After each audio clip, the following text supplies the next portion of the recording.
Student, good morning. કેમ છો? તો ધોરણ 11 ની અંદર આપણું જે 12મું ચેપ્ટર ચાલી રહ્યું છે ફોર્મ અને અહેવાલ, તેને કન્ટિન્યુ કરીશું આપણે. ગયા લેક્ચર્સની અંદર ફોર્મ કઈ રીતે બનાવવાનું, ફોર્મની અંદર કઈ રીતે સુધારા વધારા કરવાના, એ બધા આપણે જોઈ ગયા. હવે આપણે આ ચેપ્ટરનો જે નેક્સ્ટ ટોપિક છે એ છે અહેવાલ, એટલે કે રિપોર્ટ. એ જોવા જઈ રહ્યા છે કે રિપોર્ટ કઈ રીતે તૈયાર થશે, રિપોર્ટ કઈ રીતે જનરેટ થશે. અને આપણા જે ડીબીએમએસ છે એનો આ છેલ્લો ભાગ છે આપણો અહેવાલ. એટલે તો જોઈએ કઈ રીતે બનશે. સૌથી પહેલા તો ફરી યાદ અપાઈ દઉં તમને, આપણે ઓપન ઓફિસ ORG બેઝ નામનો સોફ્ટવેર યુઝ કરી રહ્યા છે. એ બેઝ સોફ્ટવેરને તમે જેવું ઓપન કરશો એટલે ડેટાબેઝ વિઝાર્ડ ઓપન થશે, જ્યાં તમારી પાસે સિલેક્ટ ડેટાબેઝના ઓપ્શનની અંદર બે છે. પહેલી વખત બનાવતો તો ન્યૂ ડેટાબેઝ, પણ આપણે તો ઓલરેડી રિપોર્ટ બનાવવાનો છે એટલે ઓલરેડી આપણો ડેટાબેઝ બનેલો જ છે. એટલે second option open N existing database ફાઇલમાં જઈશું, જ્યાં હિમાંશુ નામનો ડેટાબેઝ મેં ઓલરેડી બનાવી રાખેલો છે તેને આપણે ઓપન કરાવીશું. એને સિલેક્ટ કરીને ફિનિશ કરો એટલે ઓપન થઈ જશે. ચાલો, હવે આપણે જે રિપોર્ટ જોવાનો છે, તો રિપોર્ટનું શું મહત્વ છે પહેલા તો એ સમજીએ કે શા માટે રિપોર્ટ.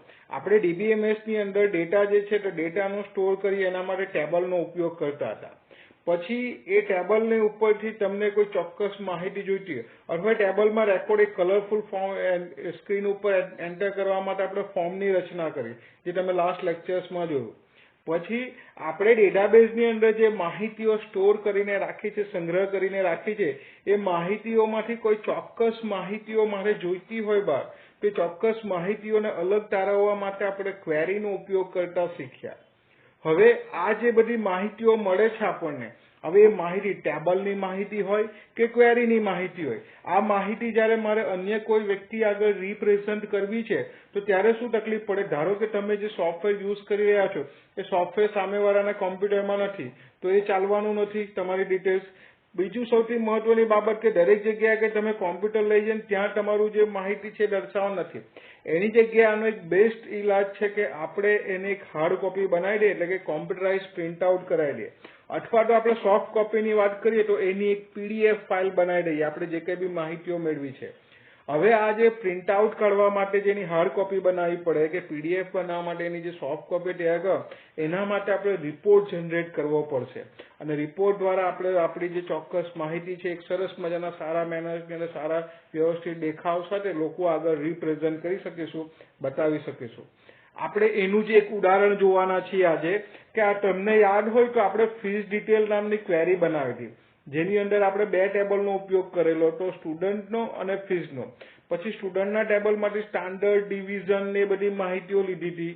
જો આ તમને યાદ અપાય ફીસ ડિટેલ વાળી ઓપન કરીને બતાવો કે કઈ રીતના છે એની અંદર. તો standard, division, first name, surname, આપણે 4 ફિલ્ડ આપણે સ્ટુડન્ટના ટેબલમાંથી લીધા હતા.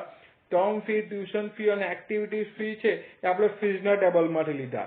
અને ગણતરીનો ઉપયોગ, ક્વેરીની અંદર ગણતરીનો ઉપયોગ કરીને ટોટલ કેટલી ફીસ ભરાય છે એ પણ આપણે ગણતરી કરી હતી. તો ફીસ ડિટેલની જે આપણી આ જે ક્વેરી બનાવેલી હતી, હવે આ જે ફીસ ડિટેલની સંપૂર્ણ માહિતી છે, આ માહિતી ધારો કે મારે બીજા આગળ રિપ્રેઝન્ટ કરવી છે, ધારો કે ભાઈ સ્કૂલના પ્રિન્સિપલ કે સ્કૂલના ટ્રસ્ટી માંગે છે કે ભાઈ મને પેલું ફીસની ડિટેલ આપો, તો તમે એને કોમ્પ્યુટરાઇઝ પ્રિન્ટ આઉટ કરાવવી પડશે. તો કોમ્પ્યુટરાઇઝ પ્રિન્ટ આઉટ કરીને એમની આગળ લઈ જશો તો એના માટે તમારે રિપોર્ટ જનરેટ કરવો પડે. તો ચાલો આ જે આપણી ક્વેરી તૈયાર થઈ છે એનો રિપોર્ટ જનરેટ કરતા શીખીશું આપણે. સૌથી પહેલા રિપોર્ટનું જે આપણું છે સેક્શન, તેમાં જાઓ, જે ઓબ્જેક્ટ આપેલો છે એક જ ઓપ્શન છે તમારી પાસે, use wizard to create report. અથવા તમે જે કંઈ બી ટેબલ કે ક્વેરી, ધ્યાન રાખજો ફોર્મ અને રિપોર્ટ એવી વસ્તુ છે જે ટેબલ અને ક્વેરી બંને ઉપરથી બનશે. તો જે કંઈ બી ક્વેરી કે ટેબલ પર તમે રાઈટ ક્લિક કરશો ને તો પણ રિપોર્ટ વિઝાર્ડ તમને જોવા મળશે. આપણે ગુજરાતીમાં રિપોર્ટ એટલે અહેવાલ, આપણા પુસ્તકની અંદર અહેવાલ શબ્દ છપાયો છે, અહેવાલ એટલે રિપોર્ટ. તો એક જ રીત છે વિઝાર્ડ દ્વારા રિપોર્ટ બનાવવાની. તો એને આપણે ક્લિક કરીશું. હવે વિઝાર્ડ, રિપોર્ટ વિઝાર્ડ શરૂ થશે તો ધ્યાનથી જુઓ. પાછળના ભાગની અંદર, બેકગ્રાઉન્ડની અંદર પેલું પેજની અંદર એ કેવું દેખાશે ને તેવું સ્ક્રીનિંગ આવશે, અને આગળના ભાગમાં રિપોર્ટ વિઝાર્ડ આવશે, જેની અંદર આપણે નેક્સ્ટ કરીને અલગ અલગ સ્ટેપ ફોલો કરવાના છે. હવે એની અંદર ટોટલ 6 સ્ટેપ આપેલા છે, એટલે કે 6 પગલા આપેલા છે. હવે આ જે 6 પગલા આપેલા છે તો કઈ રીતે કયા પગલામાં શું કાર્ય કરવાનું છે તે આપણે જોતા જઈએ. તો સૌથી પહેલું સ્ટેપ આવે છે ફિલ્ડ સિલેક્શનનું.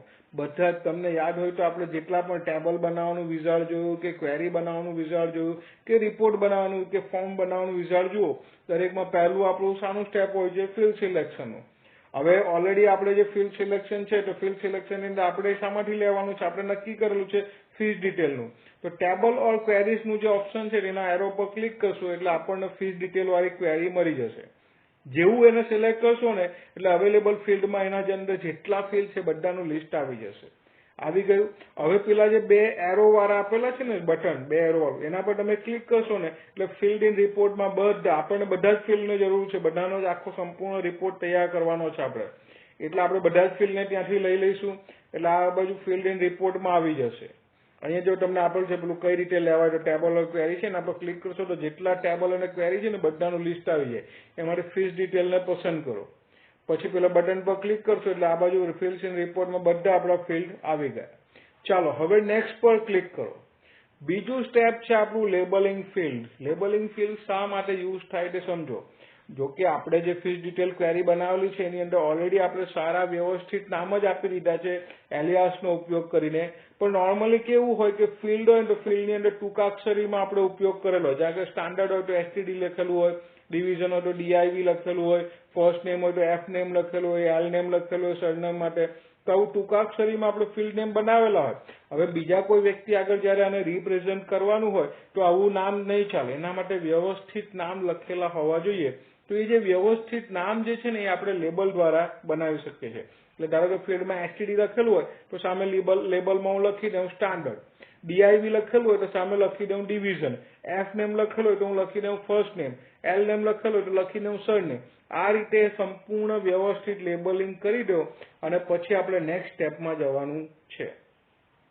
ત્રીજું સ્ટેપ છે આપણું ગ્રુપિંગનું. હવે ગ્રુપિંગની જરૂર શા માટે પડે? તમે ધારો કે આપણું જે ઉદાહરણ છે ને એની અંદર આનો ઉપયોગ કરતા બહુ વ્યવસ્થિત તમને શીખવા મળશે કે જે આપણે ફીસની ડિટેલ્સ જે આપવાની છે, હવે 11મા ધોરણની ફીસની ડિટેલ્સ આપણે આપી રહ્યા છે. હવે આ ફીસ ડિટેલની અંદર બે ડિવિઝન છે આપણી પાસે, A ડિવિઝન અને B ડિવિઝન. બંને ડિવિઝન છે. હવે બંનેનું મિક્સ આવશે તો આપણે ક્વેરીમાં તો બંનેનો જે માહિતી જોઈએ તે મિક્સ હતી. હવે હું એમ ઈચ્છું છું કે ભાઈ જે મારો રિપોર્ટ જનરેટ થઈને આવે ને એમાં A ના વિદ્યાર્થીઓ અલગ અને B ના વિદ્યાર્થીઓ અલગ, એવી રીતના અલગ અલગ ગ્રુપમાં થઈને આવવું જોઈએ. તો અહીંયા શું કરવું પડશે? ત્રીજા સ્ટેપની અંદર જે આપણું ડિવિઝન જે છે ને એ ડિવિઝનને સિલેક્ટ કરીને એરો કરીને ગ્રુપમાં લઈ જાઓ. આ રીતે ગ્રુપિંગમાં લઈ જાઓ એટલે શું થશે? હવે જે આપણો રિપોર્ટ જનરેટ થશે ને રિપોર્ટની અંદર કઈ રીતે હશે? A અને B પ્રમાણે અલગ અલગ ગ્રુપિંગ થયેલું હશે. ચલો નેક્સ્ટ કરશો ને એટલે સોર્ટ ઓપ્શન. એસેન્ડિંગ ને ડિસેન્ડિંગ ઓર્ડર એટલે કે ચડતા કે ઉતરતા ક્રમમાં તમારે ગોઠવવું હોય એના માટે છે. હવે પહેલું ડિવિઝન પ્રમાણે કરવું છે એટલે ડિવિઝન પ્રમાણે તો ઓલરેડી પહેલું ફિક્સ થઈ જ ગયું આપણું કે સોર્ટિંગ એના પ્રમાણે થશે. બીજું કોના પ્રમાણે સોર્ટિંગ થવું જોઈએ તે ધેન બાયમાં તમે સિલેક્ટ કરી શકો. ધારો કે અહીંયાથી હું સિલેક્ટ કરું છું ફર્સ્ટ નેમ, પેલા એરો પર ક્લિક કરશો લિસ્ટ ખુલશે. ફર્સ્ટ નેમને હું સિલેક્ટ કરું છું એટલે ફર્સ્ટ નેમ પ્રમાણે એસેન્ડિંગ ઓર્ડરમાં પેલું ચડતા ક્રમની અંદર ગોઠવાઈને આવી જશે. ચાલો પછી નેક્સ્ટ સ્ટેપમાં જશો ને એટલે ચૂઝ લેઆઉટ આવશે. આ લેઆઉટની અંદર બહુ મહત્વની બાબત છે સમજવા જેવી કે કઈ રીતે રિપોર્ટનો લેઆઉટ બનશે. હવે સૌથી પહેલા લેઆઉટ ડેટા છે એમાં આપણે ડિફોલ્ટ રાખેલું છે. એમાં તમે જોઈ શકો ભાઈ અલાઇન, લેફ્ટ બોર્ડર, કોમ્પેક્ટ, આવા ઘણા બધા. હવે આમાં છે ને ટ્રાય એન્ડ રન સિસ્ટમ છે. આમાંથી તમને જે યોગ્ય લાગે ને તે સિલેક્ટ કરો ને પાછળ બેકગ્રાઉન્ડમાં દેખાશે કે કેવું આવશે. એવું જ સામે લેઆઉટ ઓફ હેડર્સ એન્ડ ફૂટર્સ છે, એમાં ડિફોલ્ટ છે. એમાં તમે જુઓ bubble, cinema, controlling, drafting, finance, Flipkart, formal with company logo, generic, volume, એવા ઘણા બધા ઓપ્શન આવે. એમાંથી તમે કોઈ પણ સિલેક્ટ કરી શકો. અને નીચે ઓરિએન્ટેશન લખેલું છે, ધ્યાન જુઓ નીચે બંને બોક્સની નીચે. એની અંદર બે ઓપ્શન છે, લેન્ડસ્કેપ અને પોર્ટ્રેટ. હવે તમારું લખાણ જો છે ને પોર્ટ્રેટ એટલે શું થાય? વર્ટિકલી આપણે જે પેલું સાદું પાનું જે A4 નું વાપરીએ એ જે ઊભું પાનુંમાં છપાઈને આવે ને પોર્ટ્રેટ કહેવાય. પણ ધારો કે આપણો ફિલ્ડ વધારે છે તો એ ઊભા પાનામાં આવશે ને તો આપણે શું કરવું પડે? પાનાને આડું કરવું પડે ને એમાં છાપીને લાવવું પડે. તો એ જે આડું પ્રિન્ટ થઈને આવે ને એને લેન્ડસ્કેપ કહેવામાં આવશે. આપણે પણ ફિલ્ડ વધારે છે એટલે આપણને લેન્ડસ્કેપ ઓરિએન્ટેશનની જરૂર પડશે. ચાલો થોડા એ જે આપણે લેઆઉટ છે ને એને જોતા જઈએ. ધારો કે તમે પેલું બબલ્સ વાળું લેઆઉટ સિલેક્ટ કરો તો પાછળ જો બેકગ્રાઉન્ડમાં દેખાશે પેલા પેજની અંદર બધા બબલ્સ જેવું છપાઈને આવી જશે. એવું સારું નહીં લાગે. આપણે બીજું જોઈએ ડ્રાફ્ટિંગ વાળું. તો આપણે ડ્રાફ્ટિંગ વાળું પસંદ કરીશું. પેલું ડ્રાફ્ટિંગમાં તમે જો આ રીતે થોડું આવશે. બરાબર. તમે આમાંથી કોઈ પણ પેલું વર્લ્ડ મેપ વાળું પસંદ કરશો ને તો પાછા બેકગ્રાઉન્ડમાં વર્લ્ડ મેપ આવી જશે. એટલે તમને જે યોગ્ય લાગે તે લેઆઉટ તમે પસંદ કરી શકો છો. ચાલો હવે નેક્સ્ટ પર ક્લિક કરો. જેવું નેક્સ્ટ પર ક્લિક કરશો ને એટલે છેલ્લો આપણો સ્ટેપ આવશે ક્રિએટ રિપોર્ટનો. હવે આની અંદર જો સૌથી પહેલા ટાઇટલ ઓફ રિપોર્ટ જે આપવું હોય તે, હવે એની નીચે જે લખેલું છે ને what kind of report do you want to create, એમાં બે ઓપ્શન છે તમારી પાસે, સ્ટેટિક રિપોર્ટ અને ડાયનામિક રિપોર્ટ. શું છે તે સમજો. તમે જો સ્ટેટિક રિપોર્ટ પસંદ કરશો ને તો અત્યારે ફીસ ડિટેલની અંદર જેટલી પણ માહિતી છે, મીન્સ કે તમે જે ટેબલ કે ક્વેરી ઉપરથી રિપોર્ટ જનરેટ કરો છો એમાં અત્યારે જે માહિતી છે ને તે માહિતી જ નો રિપોર્ટ બનશે. એ સ્ટેટિક થઈ ગયો, સ્થિર થઈ ગયો. પણ તમે જો ડાયનામિક રિપોર્ટ પસંદ કરશો તો શું થશે કે જે ટેબલ કે ક્વેરી ઉપરથી તમે બનાવેલો છે રિપોર્ટ, એ ટેબલ કે ક્વેરીની અંદર જે કંઈ પણ સુધારા વધારા આવે કે જે કંઈ બી ચેન્જીસ થાય કે જે કોઈ બી રેકોર્ડની એન્ટ્રી થાય કે રેકોર્ડ ડિલીટ થાય, જે કંઈ બી ચેન્જીસ હશે એ બધું ચેન્જીસ એ તમે જ્યારે રિપોર્ટ રન કરાવશો ને ત્યારે ઓટોમેટિક એની અંદર આવી જશે. એટલે ડાયનામિક ઇફેક્ટ એમાં જોવા મળશે. એટલે આપણે ડાયનામિક રિપોર્ટ પસંદ કરીશું. How do you want to proceed after creating the report, પછી શું કરવું છે તો બે ઓપ્શન છે, મોડિફાઈડ રિપોર્ટ લેઆઉટ, તમારે લેઆઉટ મોડિફાઈ કરવો હોય તો, અથવા બીજું છે ક્રિએટ રિપોર્ટ નાવ. આપણે ક્રિએટ રિપોર્ટ નાવ પસંદ એટલે રિપોર્ટ આપણો જનરેટ થઈને આવી જાય, તૈયાર થઈને આવી જાય એવું આપણે જોવાનું છે. અને ફિનિશ ઉપર ક્લિક કરો એટલે જો આ રિપોર્ટ આપણો બનીને આવી ગયો. ત્યાંથી જો ઉપર ડ્રાફ્ટિંગનું પેલું સિમ્બોલ છે તે આવી ગયું છે. જે તારીખ, ધારો કે મેં ડિસેમ્બર 21/2020 ના દિવસે મેં આ રિપોર્ટ બનાવેલો હતો એટલે તારીખ આવી ગઈ. તારીખ બાય ડિફોલ્ટ લઈ લેશે અંદરથી. પછી આપણે ગ્રુપિંગ કરેલું હતું ડિવિઝન પ્રમાણે. જુઓ ડિવિઝન એ અને ડિવિઝન બી બે ગ્રુપ બની ગયા. પછી આપણા બાકીના ફિલ્ડ હતા તેની ડિટેલ્સ આવી ગઈ. તમે ધ્યાનથી જુઓ કે ભાઈ સ્ટાન્ડર્ડ 11 એ ડિવિઝનની અંદર જેમાં ફર્સ્ટ નેમ હતા અમિત પટેલ, એની term fee, tuition fee, activity fee આટલી ભરાય છે, ટોટલ ફી આટલી છે. એવી રીતના એ ડિવિઝનની ડિટેલ આવી ગઈ. એની જ નીચે ડિવિઝન બી ની બધી ડિટેલ્સ આવી ગઈ. ક્લિયર? તો આ રીતના આપણો આખો રિપોર્ટ જનરેટ થઈને આવી જાય. પછી એ રિપોર્ટને તમે પ્રિન્ટ કરાવી શકો. એનું પણ આપણે એક ભાગ જોવાના છે, જોઈએ આગળ. ચાલો હવે આ જે રિપોર્ટ જનરેટ થયો ને એમાં અમુક માહિતીઓ એ લાગે ભાઈ આ રિપોર્ટ કોનો છે, કઈ કંપનીનો છે, કઈ સ્કૂલનો છે, એવી બધી માહિતીઓ અત્યારે નથી. તો એને આપણે અલગથી એડ કરાવવો પડે. જે રીતે ફોર્મના ડિઝાઇન વ્યૂની અંદર જે રીતે આપણે પેલું એબીસી સ્કૂલનું બનાવેલું હતું એવું જ અહીંયા પણ તમારે તૈયાર કરવું પડશે. પેલું લેબલ ફિલ્ડ જે આપણે ઉપયોગ કરેલો ને એવું લેબલ ફિલ્ડ અહીંયા પણ બનાવવું પડશે. ચાલો જોઈએ કઈ રીતે થશે તે. સૌથી પહેલા જો તમે રિપોર્ટની અંદર આપણો ફીસ ડિટેલ નામનો રિપોર્ટ તૈયાર થઈને આવી ગયો. આપણે જે રિપોર્ટ બનાવેલો છે તે એને તમે ક્લિક કરીને ઓપન કરશો ને એટલે હવે આપણો સીધો રિપોર્ટ જ જોવા મળશે. બરાબર છે. હવે આ જે રિપોર્ટ જે આપણો જનરેટ થાય છે તમે એની પાસે ઓપ્શન છે, તમે પ્રિન્ટ કાઢવું હોય તો પ્રિન્ટ કાઢી શકો છો, તો એને પીડીએફમાં કરવું હોય તો પીડીએફમાં પણ સેવ કરી શકો છો. પેલું જે પ્રિન્ટનું ઓપ્શન હતું ને, જો પ્રિન્ટ ફાઇલ ડાયરેક્ટલી, હવે તમે એના પર ક્લિક કરશો ને તો તમારા કોમ્પ્યુટર સાથે જે પ્રિન્ટર જોડાયેલું હશે ને એ પ્રિન્ટરના મારફતથી એનું પ્રિન્ટ નીકળી જશે. એનું પ્રિન્ટરનું સેટિંગ આવે, હાર્ડવેર સેટિંગ કરેલું જ હોય છે. અને જો તમારે પીડીએફ ફોર્મેટમાં સેવ કરી રાખવું છે ને, એટલે કે પીડીએફમાં, તો ત્યાં જ જો એ પ્રિન્ટ છે એની બાજુમાં છે એક્સપોર્ટ ડાયરેક્ટલી એઝ પીડીએફ. એના પર તમે ક્લિક કરશો ને એટલે આ પીડીએફમાં કન્વર્ટ થઈ જશે. તમને પૂછશે. હવે આ છે ને ઓપન ઓફિસનો ઓઆરજીનો સૌથી મોટો ફાયદો આ છે કે તમારે એના માટે કોઈ પણ એક્સ્ટ્રા કન્વર્ટરની જરૂર નથી. નોર્મલી તમે MS ઓફિસનો યુઝ કરતા હો ને, વર્ડ, એક્સેલ, પાવર પોઈન્ટ, એમાંની કોઈ ફાઇલને તમારે પીડીએફમાં કન્વર્ટ કરવી હોય તો પીડીએફ કન્વર્ટર જોઈએ તમારી પાસે અને તો પીડીએફમાં કન્વર્ટ થાય. જ્યારે અહીંયા ઓપન ઓફિસ ઓઆરજીની અંદર સૌથી મોટો ફાયદો કહી શકાય તો આ છે કે સીધું પીડીએફમાં કન્વર્ટ થઈ જશે. કોઈ પણ પ્રકારના ઇન્ટરનેટની જરૂર નથી, કોઈ પણ પ્રકારના એક્સ્ટ્રા સોફ્ટવેરની જરૂર નથી. ડાયરેક્ટલી પીડીએફમાં કન્વર્ટ થઈ જશે. તમે જેવું પીડીએફ પર ક્લિક કરશો એટલે પૂછશે તમને કયા નામે પીડીએફ સોર્ટ કર્યું છે. કારણ કે પેલું હિમાંશુ નામ જ છે રાખો તો તમારા રિપોર્ટનું કોઈ નામ રાખો, નામ રાખો. નીચે જો પીડીએફ ફોર્મેટ આવી જ ગઈ છે, સેવ કરશો એટલે પીડીએફમાં કન્વર્ટ થઈને આવી છે. જુઓ પેલું himanshu.pdf એક્રોબેટ રીડરની અંદર આ દેખાશે પીડીએફ ફાઇલ. આ રીતે આખું પીડીએફ ફાઇલમાં તૈયાર થઈને આવી જશે. બરાબર છે. ચાલો તો આ રીતે તમે એની હાર્ડ કોપી પ્રિન્ટરની મદદથી પ્રિન્ટ આઉટ કરી શકો છો, અથવા તમે ઈમેલ કરવા માટે જોઈતું હોય તો તમે પીડીએફમાં સોફ્ટ કોપી બનાવી શકો છો.